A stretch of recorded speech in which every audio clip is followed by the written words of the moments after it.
Hello, everybody, and welcome. So, you know what we've been doing in our country lately? We've been trying to fix the government, accountability, good governance. But there's this one guy who's been coming into my inbox like all the time. Aunt, talk about Alicia Kanini. Then he comes in the second time. Aunt, talk about Alicia Kanini. Then I thought I should talk about Alicia Kanini. So I'm going to explain to you how God's plan for everybody. And then, of course, where the devil comes in. I'm going to be talking to parents.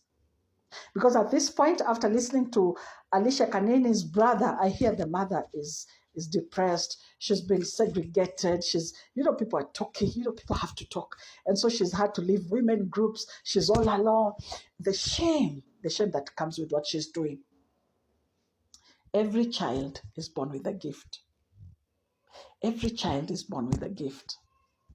A good gift. God's intention is that you come into this world and you do something that will please him, something that will bring joy to his kingdom, that you will change lives, that will actually make the earth a better place to stay.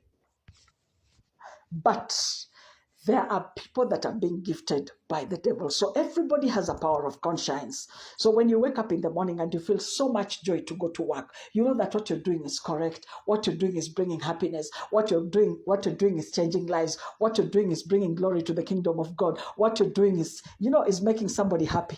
Then with your conscience, you'll know that I'm on the right track, isn't it? But there are people who wake up and they just don't want to wake up. They're like, I should not have woken up. Because what they are going to do is shameful. What they're going to do is destroying lives. What they're going to do is instilling fear in other people. What they're going to do is killing people. What they are trying to do is the businesses that they are doing. They are destroying other people's children. They are bringing destruction. There are people who wake up and it is a shame. They can't even talk about their careers. They can't talk about their professions. They cannot discuss what they do with anyone because they are doing that which is wrong. Their conscience is telling them that. And so that means if there is fear, if there is shame and guilt in what to do, then it means that comes from the kingdom of the devil. Now look at Alicia Kanini. She knows what she's doing.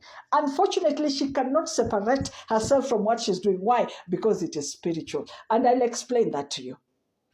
Let me talk a little bit about pornography. Now, pornography is a major portal for destruction. Major portal for destruction. What Alicia Kanini is doing is pornography. There are men, I can assure you, there are men who have crazy fetishes. They're watching that and they're jacking off on that. And pornography as a portal has the power it is pulling people into that dark space of addiction to masturbation. People are lusting after children because it is in pornography. People are practicing bestiality because they saw it in pornography. They want to have sex with animals. Because you saw it in pornography, you will want to do it. This excessive masturbation that young men are into right now, that is giving them so many side effects and also introducing them to the succubus and incubus demons, these spirit husbands and wives, all of it, pornography. Addiction to masturbation, addiction to pornography itself. Stripping in clubs, BDSM, all this kind of, it is all coming from watching pornography. So I hear people are watching that video. I have not watched it. There's no way I can watch that. But just understand that pornography is a major portal that is leading people south. Okay, let me talk about mothers and their children. There is nothing as bad as God giving you a child, because a child is a gift from God. I keep on telling you these things every day. A child comes from God. It is only God that can put human flesh together, the bones and everything. 9 months, He gives you a gift. But parents have become so reckless. If you're a parent and you're not praying for your child, then you are planning for trouble. If you are a parent and you are not waking up to pray at midnight, that is when there is war. That is when your children are being attacked. Then you are in trouble.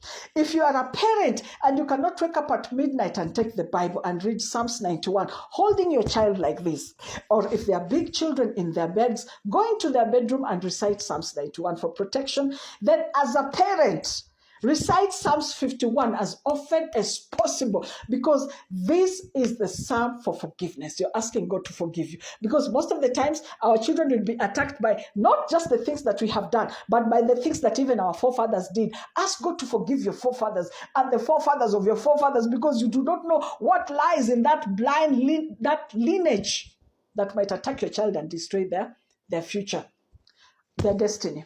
Let me tell you something. Witches have the power to see a gifted person. Beauty is actually assessed physically with your eyes. You can actually tell, this guy is handsome. This child is so beautiful. Oh, I know her sons are so pretty. Oh, she has amazing children. Oh, they're so brilliant in school. These are the things you should be very careful about. If you have smart children, you have beautiful daughters, you have handsome sons, pray. Pray, because if you're lazy, you do not know what you're doing. The witches have the capacity to see somebody's goodness and turn it upside down. They can actually steal that and switch it and give your child, especially if they know your name. Your name as the mother, especially if they know the name of the child. They even know where you stay. They will come after your child. This is why it is very important to live a private life and to be prayerful. You understand? The other factor is that I feel so sad when I see parents sending photos of their children on Facebook, I don't know, all social media platforms. You're busy throwing your children out there. Unless you are spiritually strong, stop doing that. Because a photo is an image. That image is that child. That is that child. It can easily be printed. If somebody really wants to destroy you, they will print that photo. Then a witch has the power to stare into that photo, the eyes. Oh, I wish you knew how witches can communicate using eyes. You have no idea. So by looking into those eyes, they can actually, tap into somebody's energies. You understand? And then they can take that photo and put it in a bottle and speak whatever it is that they will speak. They can slaughter a goat over that, a chicken over that photo, and speak things and destroy your child's life. They can put that photo in a pot and destroy your child, and put other things there to destroy your child. They can take that photo and put it in a small coffin like this and bury it. So at a particular point in your life, you'll be like, my son was getting A grade, A's in school. What is happening to my son? He's just become a drunk. What is happening to my daughter? She's now attracted to old men. She's not even interested in, those kind of. So you wonder, what happened? Who switched my child's destiny? Hey, parents are very lazy. I wish you knew the amount of battle in the spiritual realm right now against the good and the bad, and how the devil is working hard day and night to steal from God's people, and he's giving all these gifts to his people at a price. I wish parents understood this. The other thing that I'm actually saying with Alicia Kanini is that there is a high possibility she might have had sex with a warlock. A man who was committed to a certain altar, a cultist, a man who was into Satanism. Because now what these people do is their business is to go around and download certain altars in certain people. And this happens during sex. Beware of sex. Sex is not just sex. It saddens me when I see girls just undressing for anybody, having sex with anybody. Oh my goodness. It is so bad. Stop it. Because there are people who before they come to have sex with you, they have gone to a certain altar, they've been given certain instructions, they've taken a certain bath, they've eaten something in there's something they've put in their mouth, or they have been given certain words to come and recite during sex. There is a way, then they start downloading so that immediately you have sex with this person, trouble starts following you. Stagnation, poverty, immorality, sicknesses, infertility. These are the things that young women are picking from men that are warlocks, men that are satanists. And they have not, to them it is love because this man is driving a big car. Let me just go with this guy. Let me just have sex with this guy. He seems to love me. He's buying me gifts. You have no idea. I really need to talk about this. I need like time, like hours to really talk to girls about sex being a spiritual thing. Sex is spiritual, people. That undressing in itself is pure witchcraft. You have no idea. Have sex with the right person.